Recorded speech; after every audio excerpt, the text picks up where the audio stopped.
നമ്മൾ വിചാരിക്കുന്നത് സംഘപരിവാർ നേരിട്ട് നടത്തുന്ന ഭരണകൂട ഇടപെടലാണ് ഫാസിസം എന്നാണ്.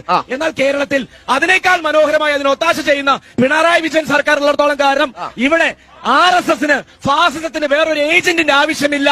അത് തന്നെയാണ് കേരളം ഈ തെരഞ്ഞെടുപ്പിൽ ചർച്ച ചെയ്യാൻ പോകുന്നതും വിധി എഴുതാൻ പോകുന്നതും. ഞാൻ ഇദ്ദേഹത്തിനെ പഠിച്ച് മനസ്സിലാക്കിയതിൻ്റെ അടിസ്ഥാനത്തിൽ ഇദ്ദേഹത്തിനെ പോലെ നിഷ്കളങ്കനായ വർഗീയത തീരെ തൊട്ടുകൂടാത്ത, കാരണം അത് തെളിയിച്ച് കാണിച്ചെന്നതാണ് അയാളെ മോളെ തന്നെ പിടിച്ചിട്ട് വേറെ എടുത്ത് കെട്ടിയതാരാന്നല്ലേ ഞാൻ പറഞ്ഞല്ലോ. പിന്നെ രണ്ടാമത്തെ വിഷയം, തീർത്തും ഇദ്ദേഹം ഒരു കാലഘട്ടത്തിൽ അബ്ദുൽ നാസർ മദനിനെ തീർത്തും തോളിലേറ്റി നടന്നൊരു കാലഘട്ടം കഴിഞ്ഞു പോയിട്ടുണ്ട്. ഒന്നും കൂടെ മെമ്മറിയിൽ നിന്ന് എടുത്തൊന്ന് ഫിൽറ്റർ ചെയ്താൽ ആ പിക്ചർ മുന്നിലേക്ക് വരാൻ ചാൻസാണ്. അന്ന് അദ്ദേഹത്തിന് ശിക്ഷ കൊടുത്തത് ഇവിടെയുള്ള മുഴുവൻ മുസ്ലിങ്ങൾ ഒരുമിച്ച് കൂടിയിട്ടായിരുന്നു. അന്ന് അദ്ദേഹത്തിനെ സപ്പോർട്ട് ചെയ്തിരുന്നെങ്കിൽ ഇന്ന് ആ വേദിയിലേക്ക് അദ്ദേഹം പോവില്ലായിരുന്നു.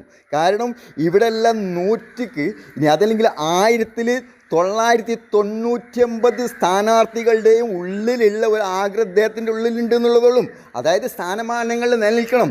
ആ വിഷയത്തിന് അദ്ദേഹത്തിനെ ചൂഷണം ചെയ്യാൻ മുതിരുകയാണെങ്കിൽ തീർത്തും ഇവിടെയുള്ള മുഴുവൻ നേതാക്കന്മാരെയും ആ വിഷയത്തിൽ മറിച്ചും തിരിച്ചും പറയേണ്ട ഉത്തരവാദിത്വം ഓരോരുത്തർക്കും നിലനിൽക്കുന്നുണ്ട്. അതുകൊണ്ട് അദ്ദേഹം ഏത് വേദിയിലിരുന്നാലും ഒരു 100% പെർഫെക്റ്റായ ശുദ്ധമായ ഒരു ഹൃദയമുള്ള മനുഷ്യനാണ് അത് എന്നുള്ളത് വ്യക്തമായി മഞ്ഞ കണ്ണാട മാറ്റിവെച്ച് ഓരോ ആളുകളും അദ്ദേഹത്തിലേക്ക് നോക്കണം എന്നുള്ള ആത്മാർത്ഥമായിട്ടുള്ളൊരു ഉത്തരവാദിത്വം ഈ വിഷയത്തിന് ഞാൻ ഉണർത്തുക എന്നുള്ളതൊന്നും പ്രത്യേകിച്ച് വേറൊരു വിഷയവുമില്ല.